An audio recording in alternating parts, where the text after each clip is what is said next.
Bismillahirrahmanirrahim. Assalamualaikum warahmatullahi wabarakatuh.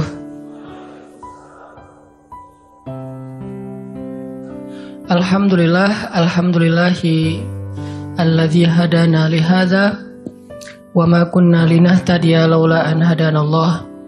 Asyhadu an la ilaha illallah wahdahu la syarikalah wa asyhadu anna Muhammadan abduhu wa rasuluh la nabiyya ba'dah. Radina billahi rabba wa bi Muhammadin nabiyya wa bil islami dina. Teman-teman yang dirahmati Allah Subhanahu wa taala, kita malam ini bahas tentang keep happy. Gimana caranya biar kita selalu tenang menghadapi masalah? Biar tenang ketika kita tahu nilai kita kayaknya anjlok. Biar tenang pas kita tahu judul kita ditolak. Lamaran juga sama di hari yang sama lah gitu. Pagi judul ditolak, malam lamaran ditolak. Selama Allah gak nolak kita kan masih aman nih. Karena apa yang di sisi Allah lebih baik. Gimana caranya kita biar gak panikan ketika ada masalah. Walaupun sedih, itu fitrah manusia sedih. Cuman ada yang sedihnya wajar, ada yang sedihnya sampai berlarut-larut atau putus asa. Bentuk keputusasaannya macam-macam. Ada yang putus asa dengan bunuh diri, loncat dari jembatan, ternyata nggak meninggal, gagal bunuh diri gitu kan. Ada yang putus asanya dengan cara ngelakuin perbuatan dosa, kayak mencuri atau udahlah saya mah nggak mau peduli lagi dengan hal haram, yang penting saya ambil aja semua proyek gitu. Ya, ini putus asa. Ada yang putus asa dengan nggak mau lagi bertaubat. Dia ngerasa aduh kayaknya saya nggak pernah nasuhan nih taubatnya. Taubat ulangi lagi, taubat ulangi lagi. Kenapa kita berputus asa minta ampun ke Allah, padahal Allah nggak pernah putus asa mengampuni kita? Kan aneh nih. Allah tuh nggak pernah putus asa mengampuni kita, nggak pernah bosan menerima taubat kita. Allah nggak pernah bilang, lo datang ntar pasti besok buat lagi. Enggak. Padahal Allah maha tahu kita mungkin besok masih ngelakuin dosa yang sama. Asal kita datang, Allah langsung terima. Seolah-olah Allah tuh kayak husnuzon banget sama kita. Walaupun pastinya Allah tahu tentang apa yang akan kita lakukan di masa yang akan datang. Ini artinya kenapa seseorang jadi putus asa, jadi berhenti untuk mencoba, jadi tidak lagi berharap apa-apa, jadi pesimis, jadi tidak survive dalam masalah, jadi penuh khawatir menghadapi hidup. Ada masalah dikit kayaknya udah kiamat dunia, padahal kuota habis doang nih. Langsung aduh kuota habis jam 11 malam. Biasanya kan jam 11 itu jam chatting tuh sampai jam 1. Atau jam 11 malam kuota habis, padahal tadinya pengen ngebangunin dia. Iya dia gitu kan. Jam 2 gampang, pakai aja kuota doa. Ya Allah bangunkanlah dia. Tiba-tiba dia tetap bangun. Dia bangunin kita akhirnya.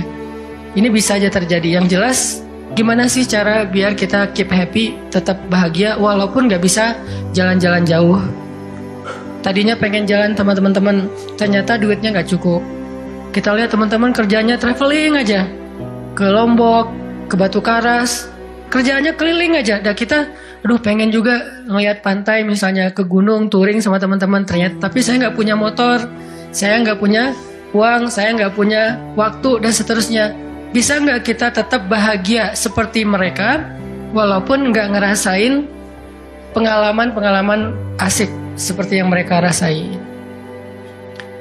Gimana caranya biar ketika kita sujud itu sama nyamannya dengan ketika kita tidur di atas pangkuan istri? Belum ya? Gak tahu sih rasanya. Pokoknya tuh keren banget loh. Salah satu yang bikin saya kalau gak bisa tidur itu tipsnya adalah tidur di atas pangkuan istri. Langsung tidur. Cuman masalahnya susah bangun. Nah ini nih, gimana caranya kalau kita sujud rasanya senyaman itu? Gimana caranya? Bukankah kita selama ini mungkin kita atau saya lah pas sujud pengen cepat bangun? Gimana caranya sujud nggak bangun-bangun? Pas kita sujud, aduh pengen lama gitu sujudnya teh. Terutama kalau sholat sendiri. Kalau sholat jamaah memang nggak boleh. Kenapa? Karena hajat orang beda-beda. Nabi kalau sholat jamaah mah standar-standar aja. Tapi giliran sholat sendiri itu sampai orang kewalahan ngikutin Nabi. Dan itu bukan cuma Nabi, sahabat juga kayak gitu. Siti Aisyah, istri Nabi itu. Siti Aisyah itu pernah sholat duha kurang lebih 4 jam. Itu cuma baca 1 ayat doang loh. Famanallahu alaina wa waqana adzabas samum. Dia baca sendiri, agak keras karena dia di dalam rumah sendiri. Lewat seorang sahabat lewatin rumah Aisyah mau ke pasar, mendengar oh Aisyah lagi sholat. Famanallahu alaina wa waqana adzabas samum. Nangis. Akhirnya sahabat ini pergi ke pasar. Dia belanja segala macam, balik lewat lagi rumah Aisyah. Setelah kurang lebih 2 jam, pas dia lewat lagi rumah Aisyah, dia masih mendengar Aisyah membaca kalimat Famanallahu alaina wa waqana adzabas samum. Nangis lagi. Jadi 1 rakaat dengan 1 ayat itu bisa 2 jam, 3 jam yang dilakukan oleh para sahabat. Kenapa kok betah banget? Sama kayak kita betah banget nonton film, betah banget dengerin musik kesukaan kita, diulang-ulang lagu yang sama kan ya. Mungkin 1 lagu itu durasinya sebutlah 2,5 menit, 2,5 menit. Tapi diulang-ulang bisa sampai setengah jam mendengar lagu yang sama. Bukan 1 album, 1 lagu. Kenapa kita betah? Nah gimana caranya?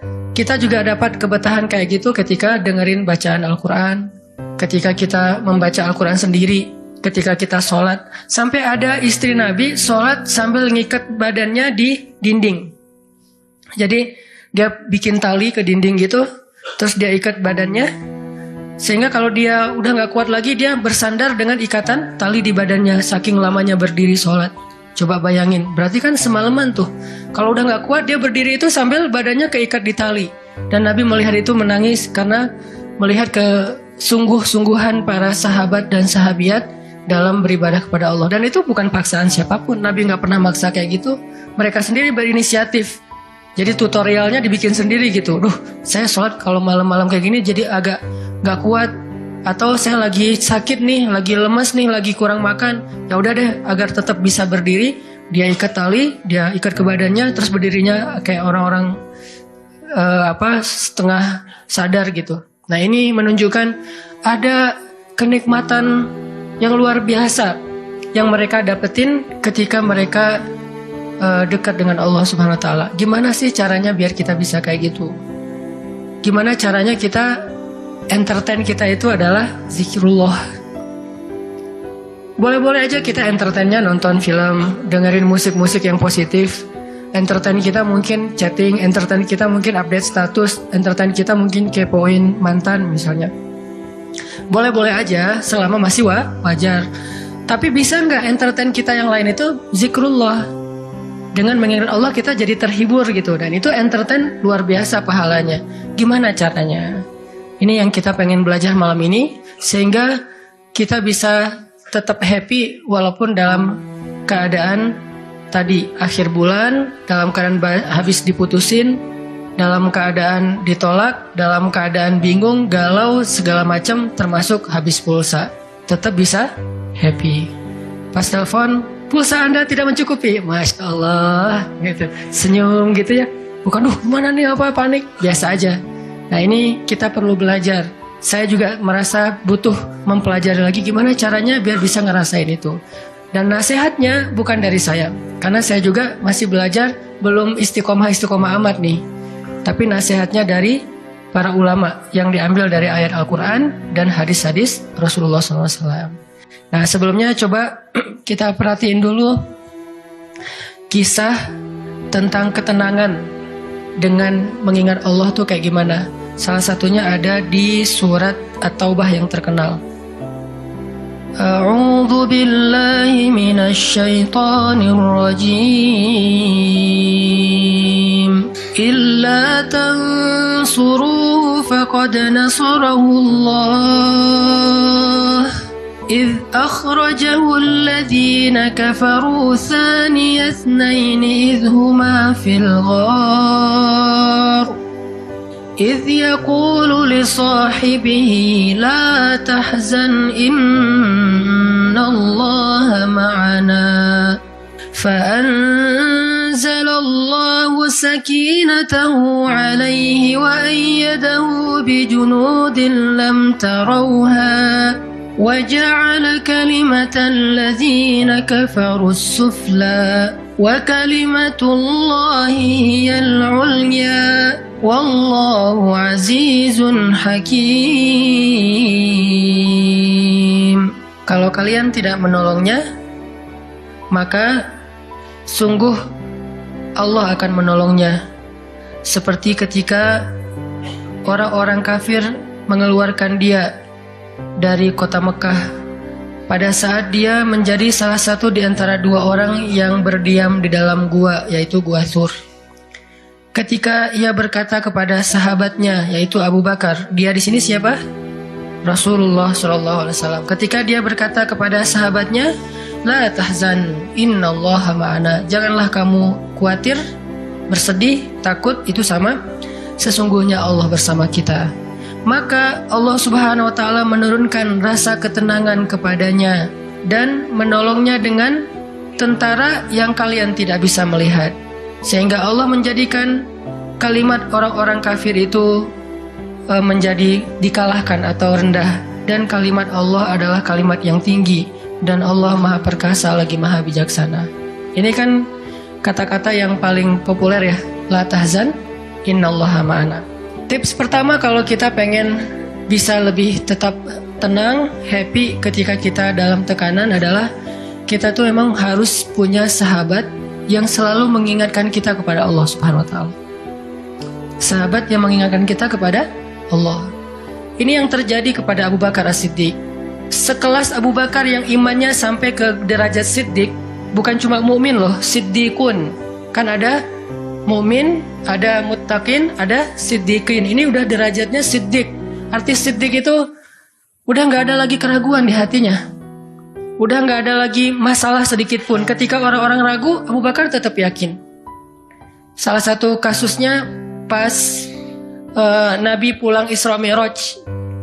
Nabi bilang bahwa saya baru pulang dari Palestina dan baru naik ke langit semalam. Diberitakan ini kepada orang-orang kafir Quraisy, tapi orang-orang kafir Quraisy nggak percaya. Lalu ketika para sahabat-sahabat lain mendengar, mereka kayak ragu-ragu gitu, bener nggak ya, bener nggak ya?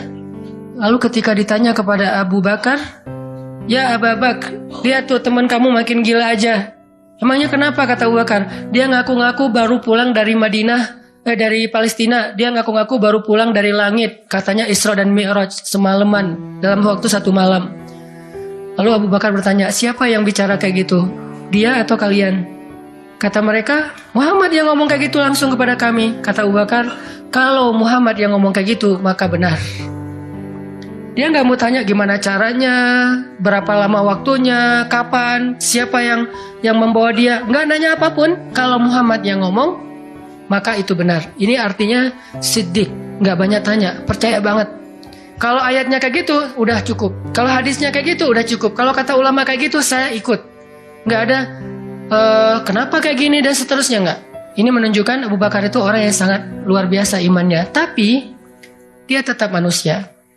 Gimana pun imannya udah kuat, mantap, siddiq, ketika ada masalah, sifat dasar manusia itu keluar lagi, yaitu khauf, rasa khawatir, takut. Dan yang luar biasa, khawatir dan takutnya Abu Bakar itu bukan untuk keselamatan diri beliau. Abu Bakar itu khawatir terhadap keselamatan Rasulullah SAW. Jadi bukan keselamatan Abu Bakar. Kalau kita mungkin khawatir terhadap keselamatan diri sendiri nih. Kalau Abu Bakar derajatnya khawatir terhadap gimana ya Rasul, kalau mereka ngelihat ke bawah, ke kakinya, pasti kita akan ketahuan. Karena mereka sembunyi di sebuah lubang, nggak gua sih, kecil, lubang di bukit Jabal Thur. Dan orang-orang kafir Quraisy sudah datang ke lubang itu, berdiri tepat di pintu gua. Kalau mereka ngelihat ke bawah, udah ketahuan tuh, kelihatan Rasulullah sama Abu Bakar. Sehingga Abu Bakar berkata, ya Rasulullah, kalau mereka ngelihat kita sedikit aja ke bawah kaki mereka, mereka akan menemukan kita. Gimana ini ya Rasul, saya khawatir terhadap keselamatanmu. Apa kata Nabi? Ya Abu Bakar, ma dhannuka bithnain, Allahu salisuhuma. Wahai Abu Bakar, kenapa kamu pikir kita cuma berdua? Allah yang ketiga di antara kita. Baru la tahzan, Innallaha ma'ana. Jangan khawatir, Allah bersama kita. Kata-kata ini kalau diucapkan oleh orang solih pada waktu yang tepat ketika kita ngalamin satu masalah besar, itu akan luar biasa memberikan efek ketenangan buat kita. Tapi waktu yang tepat. Kalau normal-normal aja kayaknya agak-agak kurang ngaruh nih. Makanya kata-kata kayak gini itu timingnya tuh harus pas. Dan yang mengatakan orang yang memang punya aura kesolehan yang luar biasa. Sekelas Rasulullah kurang apa? Itulah sebabnya kenapa kita harus punya banyak, atau setidaknya kita punya seorang sahabat, seorang teman yang solih, yang sering mengingatkan kita. Minimal istri.